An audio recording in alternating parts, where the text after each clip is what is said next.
하나님의 말씀은 시편 119편 2절 말씀.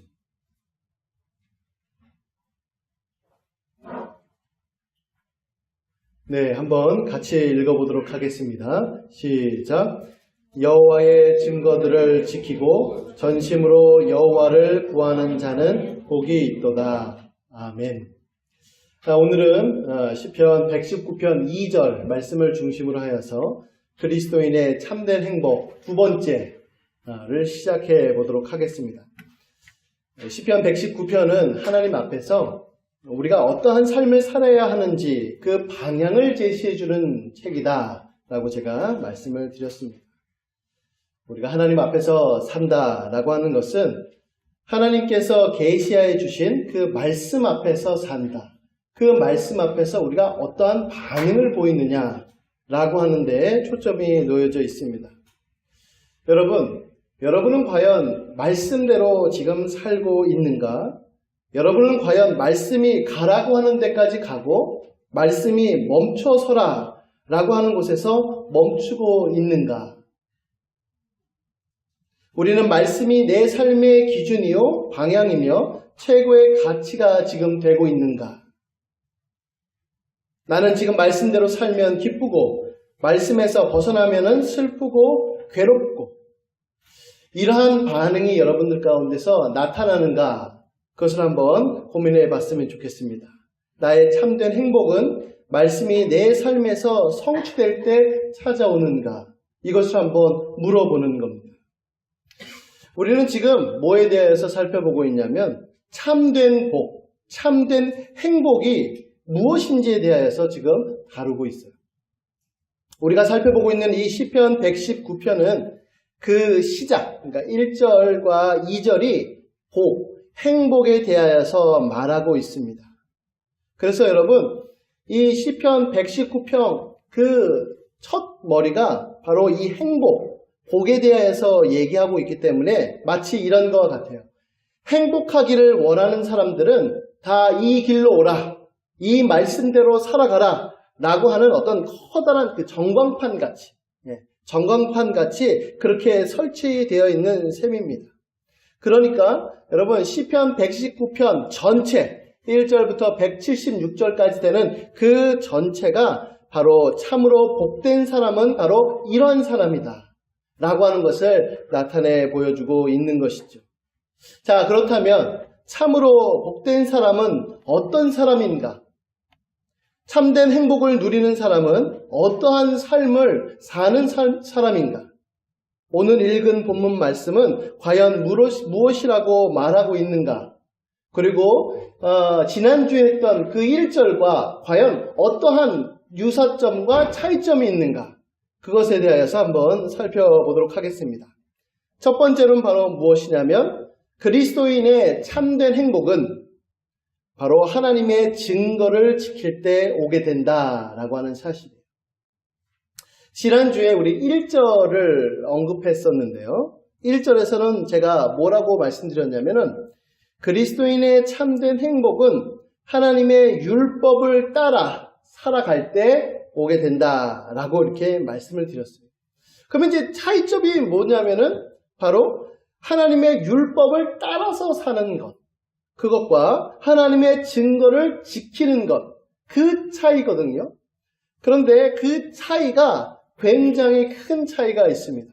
단어 하나 차이인데 그 의미하는 바, 내포하는 바가 서로 다르기 때문에 그런 거죠. 시편 119편은 특별히 하나님의 그 말씀에 대해서 여러 가지로 표현을 합니다. 율법이라고도 표현하고 계명이라고도 표현하고 그 다음에 율례, 법도, 그 다음에 오늘 읽은 것처럼 증거라고도 표현을 해요. 동일하게 하나님의 말씀인데 그것을 서로 다른 각도에서 보고 있는 겁니다. 그러니까 성경에 나와 있는 이 용어, 그러니까 단어 하나하나가 갖고 있는 것이 점차 다른 의미를 갖고 있는 셈입니다. 그래서 그것을 우리가 깊이 있게 생각해 볼 때 하나님의 말씀 속에서 드러나는 그 의미가 풍성해집니다.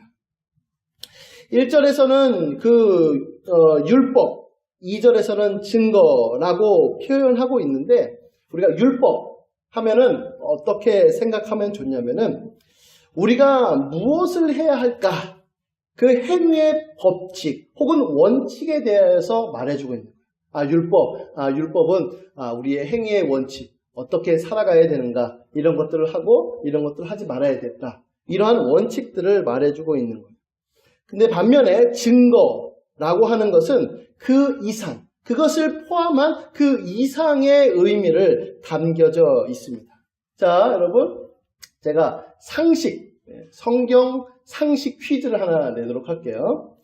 자, 하나님께서 홍수 이후에 노아와 또 노아 방주에서 탔던 그 사람들과 동물들과 하나님께서 언약을 맺으셨죠. 그 언약의 내용이 뭐였냐면 다시는 홍수로 모든 생물을 멸망하지 않겠다. 그게 언약의 내용입니다. 그렇죠? 자, 그렇다면 여기서 질문. 그 언약을 지키겠다고 주신 언약의 증거는 뭐죠? 무지개. 미안합니다. 네, 맞아요. 네, 제가 여러분들을 너무 과소평가해서 무지개죠, 그죠? 네, 무지개죠. 네, 말씀 안 하신 분들은 너무 당연해서 무지개죠. 네, 그 언약의 증거가 무지개입니다. 자, 창세기 9장 11절부터 13절 말씀 한번 보도록 할게요. 뭐라고 나와 있냐면 내가 너희와 언약을 세우리니 다시는 모든 생물을 홍수로 멸하지 아니할 것이라. 땅을 멸한 홍수가 다시 있지 아니하리라. 하나님이 이르시되 내가 너와 이게 오타네요. 내가 너와 너희와 내가 나와 너희와 및 너희와 함께하는 모든 생물 사이에 대대로 영원히 세우는 언약의 증거는 이것이니라. 내가 내 무지개를 구름 속에 두었나니 이것이 나와 세상 사이의 언약의 증거니라 라고 되어 있죠. 그러니까 그 언약의 말씀이 있고 그 다음에 그 언약의 말씀을 증거할 수 있는 그 증거로서 무지개를 하나님께서 주신 겁니다. 그러니까 여러분들이 무지개 보면서 와 이뻐 빨주노초 파란보 이렇게 생각할 것만이 아니라 우리가 그것을 보면서 하나님의 언약을 생각하는 거예요. 비가 막 내려요. 그 다음에 무지개가 뜨면 홍수로 멸망하지 않겠구나. 예, 아무리 이제 비가 많이 와도 그렇지는 않겠다. 이런 생각을 우리가 갖게 되는 거죠. 자, 그러니까 언약의 증거인 무지개를 보면서 뭘 알 수 있다? 언약의 내용을 알 수 있고 동시에 언약을 맺으신 그 배경과 이유에 대해서도 알 수가 있게 되는 것이죠. 그 언약의 증거를 보면서 말입니다. 자, 이처럼 2절에서 말하는 여호와의 증거는 말 그대로 하나님께서 우리와 맺으신 언약의 증거예요. 언약의 증거. 자, 그러면 구체적으로 어떤 언약을 말하고 있는가? 그리고 그 증거는 무엇을 말하고 있는가를 살펴보고자 하는 것입니다. 자, 2절에서 말하는 그 언약은 바로 무엇이냐면 출애굽 때에 그 시내산에서 맺은 언약, 보통 시내산 언약이라고도 말하고 모세가 중심으로 맺어진 언약이라고 해서 모세 언약이라고도 말하는데 보통은 시내산 언약 이렇게 표현을 합니다. 자, 그러면 그 언약의 내용이 뭔지, 그렇죠? 그 언약의 내용은 뭐고 언약의 증거는 뭔지 한번 보도록 할게요. 자, 출애굽기 34장 28절부터 29절까지의 말씀. 자, 제가 읽어보도록 하겠습니다. 모세가 여호와의 말씀 40일 40야를 모세가 여호와와 함께 40일 40야를 거기 있으면서 떡도 먹지 아니하였고 물도 마시지 아니하였으며 여호와께서는 언약의 말씀 곧 십계명을 그 판들에 기록하셨더라. 모세가 그 증거의 두 판을 모세의 손에 들고 시내산에서 내려오니 그 산에서 내려올 때에 모세는 자기가 여호와와 말하였으므로 말미암아 얼굴 피부에 광채가 나나 깨닫지 못하였더라 라고 이렇게 되어 있습니다. 자, 그러니까 잘 보세요. 자, 언약의 말씀은 뭐라고요? 곧 십계명, 그렇죠? 어떻게 해라 라고 하는 그 십계명이고 그 다음에 그 10계명이 기록되어 있는 그 판 자체가 바로 하나님께서 언약의 증거로 주신 것이다 라고 하는 거예요. 그러니까 여호와의 증거라고 말하는 것은 곧 여호와의 언약이라고도 말할 수 있고, 그 여호와의 언약은 그 안에 10계명이 있었으니까 율법이라고도 말을 할 수가 있는 거예요. 그러니까 그 하나 안에 여러 가지 표현, 의미들이 담겨져 있는 것입니다. 자, 그러니까 우리가 잘 알고 있는 이 10계명, 그 10계명이 바로 언약의 말씀이고, 그 언약의 말씀이 기록된 두 개의 돌판이 언약의 증거인데, 우리가 지금 시편 119편 2절에서 언급한 증거를 지킨다 라고 하는 뜻은 바로 언약을 지킨다, 율법을 지킨다, 특별히 10계명을 지킨다 라고 하는 말과 동일한 의미예요. 자, 이해되셨죠? 자, 중요한 것은 바로 무엇이냐면 10계명을 우리가 이렇게 쭉 나열되어 있을 때 1계명은 무엇이고 2계명은 무엇이고 10계명까지 무엇이다 라고 하는 그것만 우리가 보통은 생각하는데, 그것 앞에, 그것 전에 보통 10계명, 서론, 선언이라고 되어 있는 그것이 과연 무엇이냐가 굉장히 중요해요. 자, 출애굽기 20장 20절 말씀. 출애굽기 20장 20절 말씀 다 같이 읽어보도록 하겠습니다. 자, 시작. 나는 너를 애굽 땅 종 되었던 집에서 인도하여 낸 내 하나님 여호와니라. 아멘. 그러니까 율법만 생각하면은 무슨 생각이 떠오르냐면은, 아, 내가 이렇게 지켜야 될 것, 그 다음에 하지 말아야 될 것, 이런 것만 생각이 드는데, 증거라고 하니까 언약이 떠오르고, 언약을 맺을 때에 하나님께서 우리를 구원하셨구나, 하나님께서 우리를 애굽 땅 종 되었던 곳에서 우리를 이끌어내셨구나 라고 하는 하나님의 구원이 떠오르게 되는 거예요.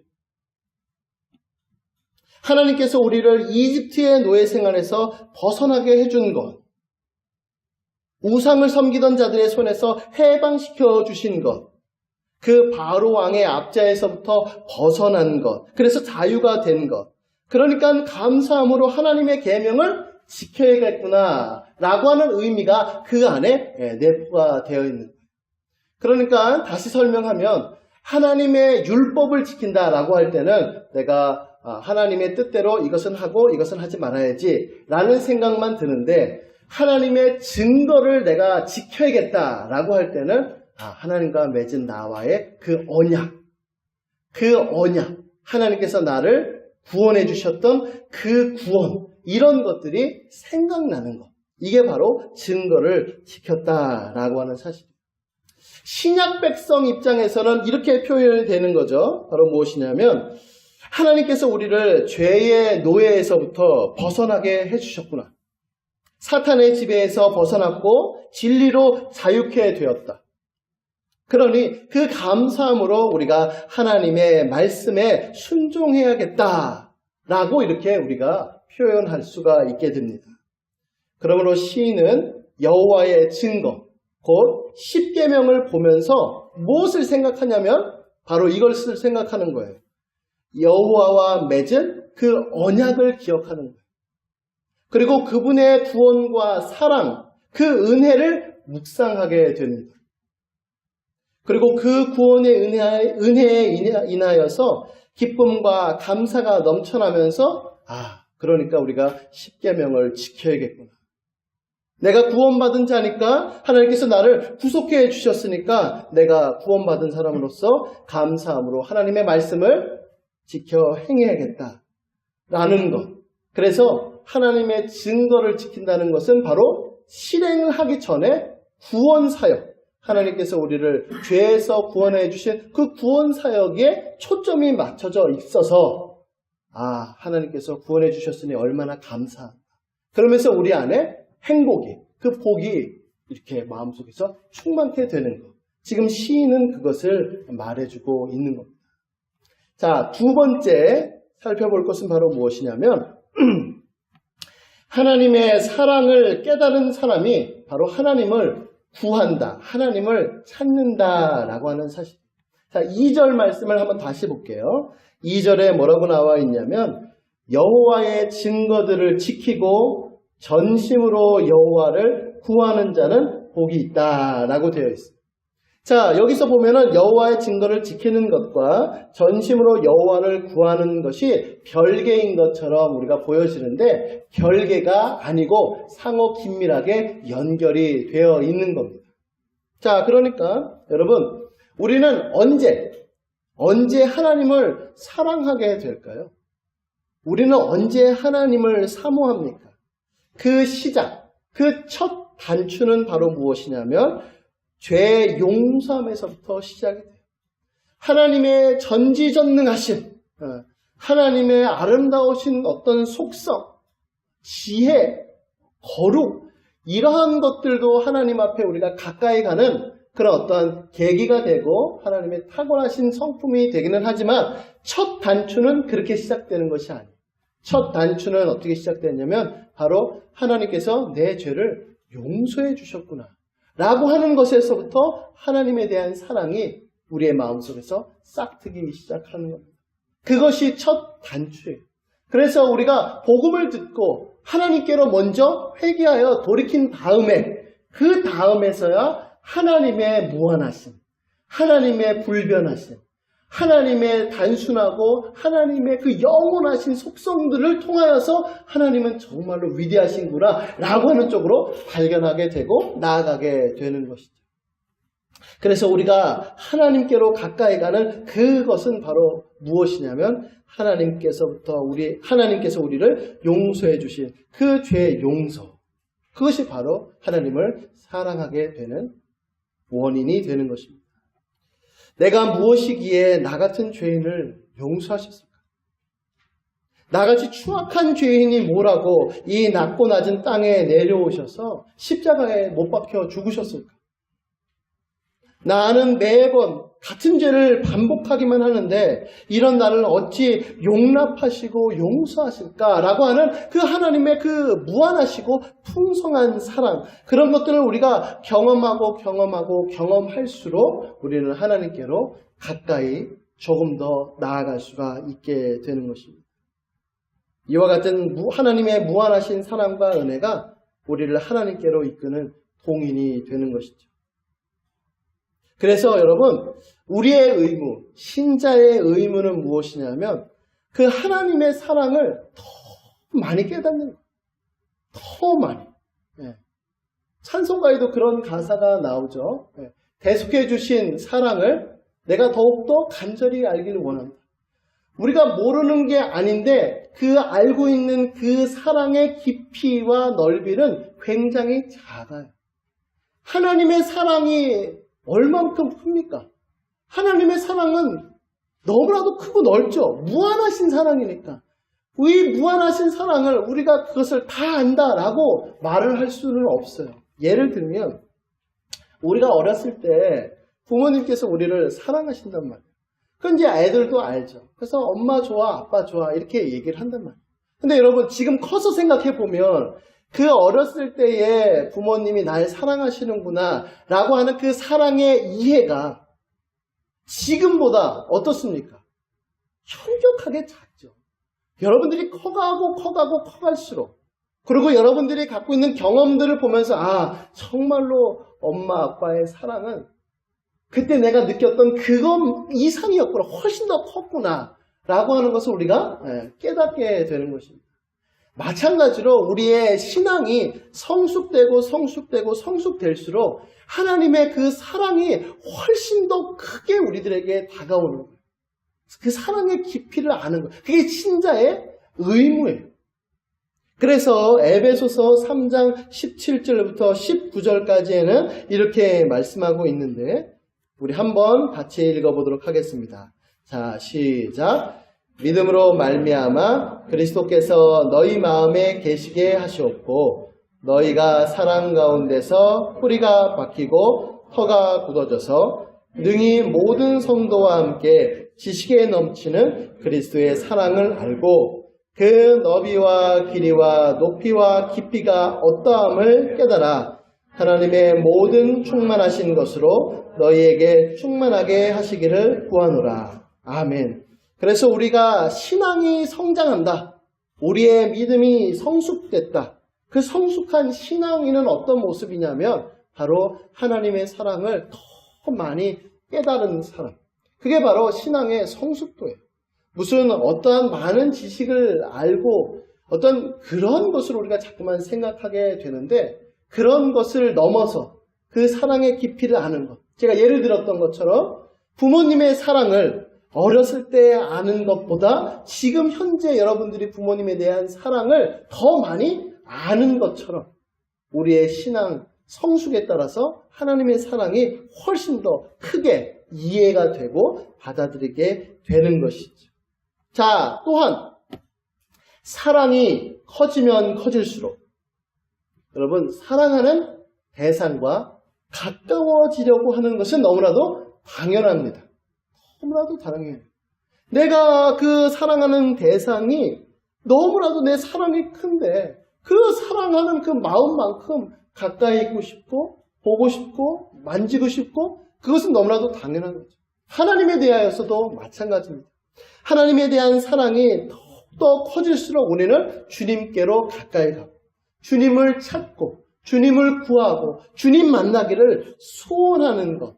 이것이 가까운 이치, 아주 당연한 이치다라고 하는 사실이죠. 누가 하나님을 찾을까요? 누가 하나님을 구할까요? 누가 하나님께로 나아갈까요? 바로 하나님의 사랑과 은혜가 그 풍성함을 경험한 사람이 하나님께로 나아가는 것입니다. 자, 이것을 생각할 때 정말로 하나님의 참 친절하시죠. 하나님의 호의라고도 우리가 표현할 수가 있는데 사실 여러분 하나님께서는 모든 생명의 근원이 되시죠. 모든 진리의 보고가 되시며 선 중에서 최고의 선, 최고선이 되십니다. 우리는 하나님을 떠나서는 살 수가 없고 하나님의 보호하심과 돌보심과 통치하심 아래에서 우리는 안식을 누릴 수밖에 없습니다. 그렇기 때문에 우리는 하나님을 구해야 되고 그분 안에 머물러 있어야 해요. 그런데 문제는 뭐죠? 문제는 우리의 마음이 자꾸 교만해지는 거예요. 우리의 마음이 교만해져서 스스로의 힘으로 살아가려고 하는 그런 모습들이 우리 안에서 발견되는 거예요. 하나님 없이도 살 수 있다라고 하는 그런 생각들이 우리 안에 있게 되는 것이죠. 여러분, 죄가 뭘까? 죄가 뭘까? 우리 예레미야 2장 13절 말씀, 예레미야 2장 13절 말씀 한번 같이 읽어보도록 하겠습니다. 자, 시작. 내 백성이 두 가지 악을 행하였나니 곧 그들이 생수의 근원되는 나를 버린 것과 스스로 웅덩이를 한 것인데 그것은 그 물을 가두지 못할 터진 웅덩이들이니라. 아멘. 그러니까 죄의 근본은 뭐냐면 교만이에요. 교만. 하나님을 떠나서도 내가 살 수 있다. 하나님 없이도 내가 살아갈 수 있다. 라고 하는 그것. 이것이 바로 죄의 근본이에요. 교만. 매우 무섭습니다. 여러분, 첫사람 아담이 범죄했을 때, 최초의 죄를 저질렀을 때 무엇의 유혹을 받았죠? 뱀에게 유혹을 받았는데 뱀이 뭐라고 유혹하죠? 그 선악과를 먹으면 그냥 단순히 죽지 않는다라고만 했나요? 아니요. 너가 하나님처럼 될 거다. 그러니까 하나님 없이도 살 수 있다 이런 얘기거든요. 그 말을 좋게 여겨서 그 선악과를 따먹은 거예요. 그러나 하나님 없이도 살 수 있어. 그죠? 그러니까 우리 안에 그러니까 아담의 후손으로 태어난 우리 모두는 이 몸속에 그게 흐르는 거예요. 그 원죄가. 하나님 없이도 살고 싶은 그 죄악된 그 성향이 우리 안에 막 계속해서 올라오는 겁니다. 그 교만의 성향들이 우리 안에서 넘쳐나게 되는 것이. 자, 그래서 우리는 자꾸만 하나님을 멀리 이렇게 떠나려고 하는 우리 안에 죄악된 속성이 있어요. 그런데 하나님께서는 먼저 우리가 아직 죄인 되었을 그때에 우리를 먼저 사랑하셨죠. 그리고 십자가에서 못 박혀 죽으심으로 인하여서 하나님의 사랑을 비로소 깨닫게 되었습니다. 그리고 그 사랑을 깨달은 자들은 누구나 다 그 사랑이 커가면 커갈수록 어떻게 해요? 하나님께로 가까이 가려고 하죠. 사랑하니까. 내가 하나님이 너무나도 좋으니까 가까이 가려고 해요. 그 가까이 가면서 바로 생명의 근원 되시는 하나님 안에서 안식과 평안과 행복을 누리게 되는 것입니다. 이게 바로 하나님의 친절, 하나님의 호의가 되는 것입니다. 그러니까 여러분 보세요. 내가 여호와의 그 증거를 지킨다 라고 할 때 그 증거를 생각하면서 뭘 생각한다고 그랬죠? 하나님께서 나를 구원해 주시고 내 죄를 용서해 주신 그것을 자꾸만 생각하는 거죠. 그 사랑을 생각하면서 하나님께서 나를 정말로 사랑하시는구나. 그 풍성함을 생각하니까 자꾸 하나님께로 가까이 나아가게 되죠. 하나님께로 가까이 나아가게 되면서 우리는 하나님 안에서 행복을 누리는 것. 이게 바로 시편 119편 2절에서 말하고자 하는 요지가 됩니다. 자, 마지막 세 번째로 우리가 살펴볼 것은 바로 무엇이냐면 하나님께서는 우리에게 원하시는 것은 바로 무엇이냐면 하나님을 구하되 하나님을 전심으로 구하는 것. 하나님을 전심으로 구하는 것. 자, 우리가 성경을 읽을 때 또 찬송을 부를 때 전심으로라고 하는 그 표현이 나옵니다. 그런데 그 전심이라고 하는 그 표현을 단순히 어떤 열심으로 이렇게 생각을 하는 경우도 있는데 그것은 좀 부분적으로 아닌 거예요. 정확하게 전심이다라고 할 때는 마음이 나뉘어지지 않은 상태를 말하는 거예요. 두 마음을 품지 않는 거죠. 겉과 속이 다르지 않고 오로지 한 대상만을 바라보는 것. 이게 바로 전심으로라고 하는 말의 의미입니다.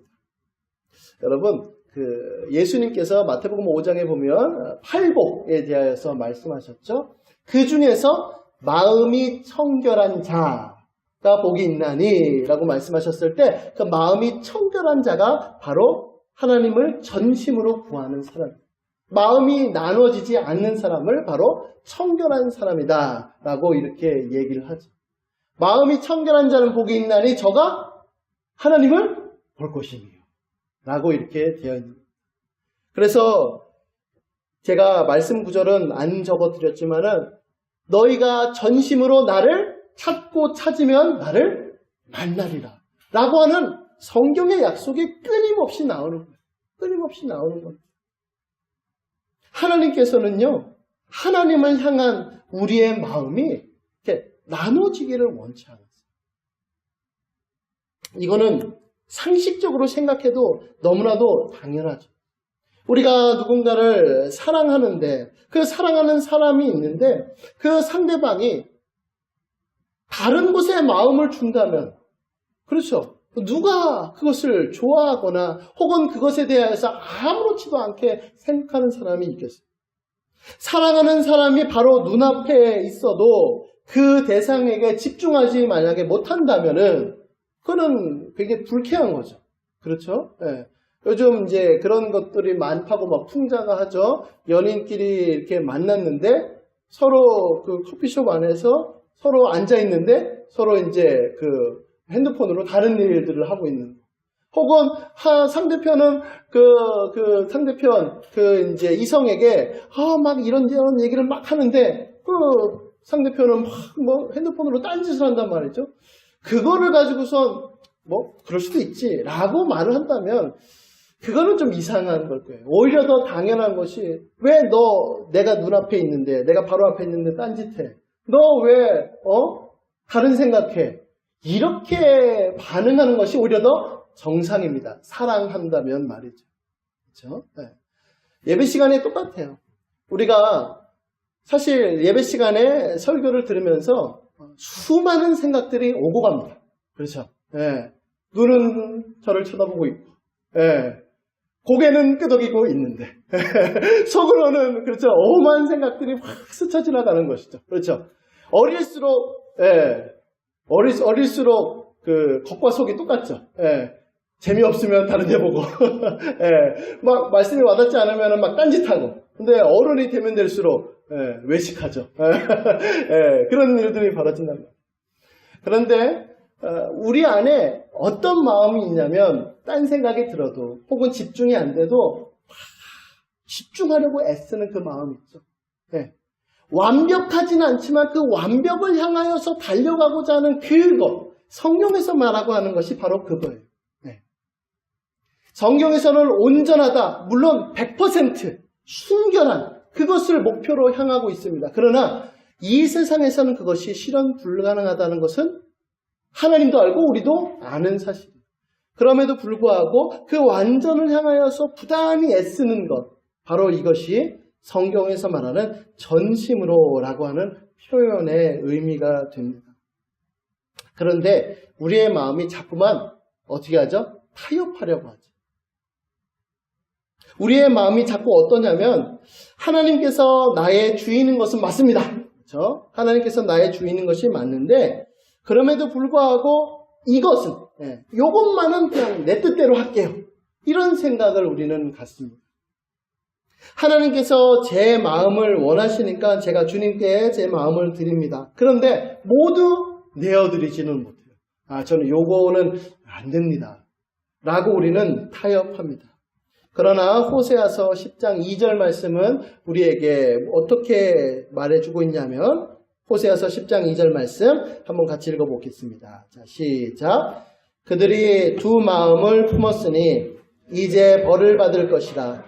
하나님이 그 제단을 쳐서 깨뜨리시며 그 주상을 허시리라. 하나님께서는 두 마음을 품으시는 것은 너무 싫어요. 너무 싫어요. 그러니까 제가 말씀드렸죠. 우리 안에 이제 죄악된 성향이 있기 때문에 두 마음을 품을 수밖에 없는 그런 어떠한 그 비참한 존재죠. 그럼에도 불구하고 우리의 그 죄악된 그 본성을 극복하려고 그것을 넘어서려고 그것을 타협하지 않고 하나님께로 나아가려고 하는 그 모습 속에서 하나님은 우리를 만나주시는 거예요. 특별히 그리스도 예수 안에서 우리를 만나주시는 거죠. 그것을 성경이 두 마음을 품지 않고 전심으로 하나님께로 나아간다라고 이렇게 얘기를 하는 것입니다. 그러므로 우리 사랑하는 지체 여러분, 우리는 두 마음을 품지 말고 겉과 속이 다른 사람이 되지 말고 어정쩡하게 그 미지근한 상태에 머물러 있지 말고 전심으로 하나님께 나아가야 될 줄로 믿습니다. 이것이 우리 안에 필요한 거예요. 우리의 마음이 1000개가 있다 할지라도 하나님께서는 그 마음을 채우고도 넘치는 거죠. 그 사랑이 너무나도 크시기 때문에 그렇습니다. 하나님께서 원하시는 것은 여러분 전체를 원하시는 거예요. 여러분들의 하나, 2개 이것을 원하시는 것이 아니라 여러분 전체를 다 원하시는 거예요. 마치 번제를 드리는 것처럼. 그렇죠? 번제는 어떻게 드리죠? 각을 쳐서 통째로 하나님 앞에 태워드리는 것이 번제죠. 마치 우리의 모든 삶을 다 하나님 앞에 드리는 겁니다. 그래서 여러분 신앙생활 초창기 때는 하나님 그 주일은 제가 잘 섬길 수 있는데 평일날에는 힘들어요. 하나님 이 헌금 11조 너무 힘들어요. 우리 이것 때문에 갈등하는데 신앙이 성장하면 성장할수록 우리 가운데 무슨 마음이 있냐면 내 전체를 못 드리는 것이 내 마음속에 너무 큰 슬픔이에요. 내 온전함을 드리지 못하는 것이 너무나도 가슴 아프고 내 모든 것을 주님께 다 바치지 못하는 것이 내 안에 이를테면 한으로 자리 잡니다. 이게 신앙의 성숙된 모습이 됩니다. 자, 우리가 이 말씀을 중심으로 하여서 5가지 적용하도록 할 건데요. 이거 안 넘어갔어요? 미안합니다. 네, 미안합니다. 네, 적용으로 진작 얘기를 좀 하죠. 미안합니다. 네. 적용해 보도록 하겠습니다. 네. 첫 번째는 무엇이냐면 하나님과 맺은 그 은혜의 언약을 우리가 기억해야 돼요. 하나님과 맺은 은혜의 언약을 기억해야 합니다. 제가 말씀드렸죠. 말씀을 지키고 지켜야 된다. 이것만 하면 힘들어요. 힘듭니다. 네. 이건 못했는데 어떡하지? 저것도 못했는데 어떡하지? 이런 생각만 해요. 그런데 하나님께서 나와 언약을 맺으셨구나. 하나님께서 나를 구원해 주셨구나. 지금 하나님을 믿지 않았으면 참 저 더럽고 추악한 세상 속에서 나도 똑같은 삶을 살았을 건데 하나님께서 나를 불쌍히 여기셨구나. 그래, 하나님께로 나아가자. 하나님의 말씀 지키자. 라고 하는 그 은혜의 언약을 우리가 기억할 때에 우리가 순종의 모습이 더욱더 쉽게 작용할 수가 있게 됩니다. 두 번째는 무엇이냐면 하나님의 풍성하신 사랑. 그 풍성하신 사랑을 깨닫기 위해서 우리가 애써야 돼요. 아까 말씀드렸던 것처럼 조금만 알면 조금밖에 순종 못합니다. 내가 하나님에 대한 사랑이 이만큼밖에 없으면 이만큼밖에 순종 못해요. 우리가 사랑을 더 크면 클수록 더 많은 순종이 우리 안에 열매 맺듯이 그러므로 우리는 하나님의 풍성한 사랑을 깨닫기 위하여서 부단히 애써야 하는 겁니다. 세 번째는 무엇이냐면 하나님과 맺은 약속을 지키려고 우리가 힘써야 돼요. 아까 전에는 은혜 언약을 기억해야 된다라고 말씀드렸어요. 근데 이번에는 약속. 하나님과 맺은 약속. 여러분, 하나님과 맺은 약속은 뭐죠? 무슨 약속 하나님께 맺었습니까? 저는 맺은 적 없는데요. 저는 그런 적 없는데요. 네. 자, 고린도후서 5장 14절부터 15절까지의 말씀. 고린도후서 5장 14절부터 15절까지의 말씀 다 같이 읽어보도록 하겠습니다. 시작. 그리스도의 사랑이 우리를 강권하시는도다. 우리가 생각하건대 한 사람이 모든 사람을 대신하여 죽었은즉 모든 사람이 죽은 것이라. 그가 모든 사람을 대신하여 죽으심은 살아있는 자들로 하여금 다시는 그들 자신을 위하여 살지 않고 오직 그들을 대신하여 죽었다가 다시 살아나신 이를 위하여 살게 하려 함이라. 아멘. 하나님의 약속이 이거예요. 하나님께서 우리를 구원해 주셨을 때는 그냥 죄 용서함 받고 끝! 이것이 아니라 다시는 그렇게 살지 말아라 라고 하는 그 약속의 말씀을 우리가 힘입어서 나아가는 거예요. 죄 용서함을 받은 것으로 끝나는 인생의 삶이 아닙니다. 그 이후의 삶, 어떻게 살 것인가? 바로 순종의 삶을 걸어가야 된다. 이렇게 나가는 것이 하나님과 우리가 맺은 약속의 말씀이죠. 그것을 우리가 지키려고 애써야 돼요. 핵심 포인트가 애써야 됩니다, 여러분. 그냥 하나님께서 나 사랑하셨지? 용서해 주셨지? 그러니까 용서해 주실 거야 라고 하면은 그거는 하나님의 사랑을 제대로 깨달은 것이 아니에요. 부단히 애쓰고 그러면서 하나님을 구하고 하나님을 찾고 하나님 도와달라고 하는 그런 모습이 오히려 더 정상적으로 하나님의 사랑을 깨닫는 것입니다. 자, 네 번째는 무엇이냐면 바로 하나님과 세상 사이에서 머뭇거리면 안 돼요. 머뭇거리면 이게 중요합니다. 우리는 자꾸 타협하려고 해요. 타협. 합리화시키려고 많이 했어요. 우리 안에 심각합니다. 이를테면 반쯤 걸친 거예요. 그렇죠? 그러니까 반쯤 걸쳐가지고 이거는 믿는 것도 아니고 안 믿는 것도 아니고 이건 순종하는 것도 아니고 순종하지 않는 것도 아니고 이런 어정쩡한 것을 생각합니다. 그러면서 이제 위안을 삼는 거죠. 나는 안식일에 휴일에 그래도 예배를 드렸어. 교회에 나왔어. 그러니까 하나님께서 봐주실 거야. 네. 평상시에 내가 아무렇게나 살아도 타협하는 거예요. 중간 입장을 취하는 겁니다. 어정쩡하고 머뭇머뭇거리는 거예요. 하나님께서 원하시는 것은 그게 아닙니다. 우리의 삶 전체를 다 하나님께 드리는 것. 하나님께서 원하시는 삶입니다. 자, 마지막으로 다섯 번째는 바로 무엇이냐면 하나님께 대한 사랑과 감사로 순종하기를 바랍니다. 첫 번째 거랑 연결되어 있는 거예요. 우리는 순종을 생각하면은 뭘로 다가오냐면 부담으로 다가와요. 자꾸만. 부담으로. 내가 이것을 못했다. 내가 이것을 못했으니까 하나님 어떡하죠? 라고 하는 그 부담으로 다가온단 말이죠. 근데 그 부담으로 다가오기 전에 그 부담 때문에 오히려 더 말씀을 못 지키는 경우도 생기죠. 그렇죠? 네, 우리가 공부할 때 그렇잖아요. 공부할 때 하는 양이 너무나도 많아가지고 그냥 내가 이걸 어떻게 다 해. 라고 생각하면 오히려 더 공부를 못합니다. 그런 것처럼 내가 해야 될 것들이 너무나도 많은 것이 부담이 되면 하나님 앞에 순종하는 것이 어려워요. 그런데 하나님께 대한 그 사랑, 그 감사의 마음이 우리 안에 충만해질 때 그래, 내가 지금 당장에는 100은 못하더라도 하나 하자, 2개 하자, 3개 하자 라고 하는 것으로 점점점 나아갈 때 그 순종의 모습이 오히려 더 기쁨이고 우리 안에 행복으로 다가오는 것입니다. 자, 사랑하는 우리 지체 여러분, 이 말씀 기억했으면 좋겠어요. 과연 누가 행복할 것인가? 어떤 사람이, 어떠한 모습이 행복한 사람의 모습인가? 바로 여호와의 증거를 지키고 전심으로 여호와를 구하는 사람, 그 사람이 바로 행복한 사람이다. 이것을 잊지 않기를 바랍니다.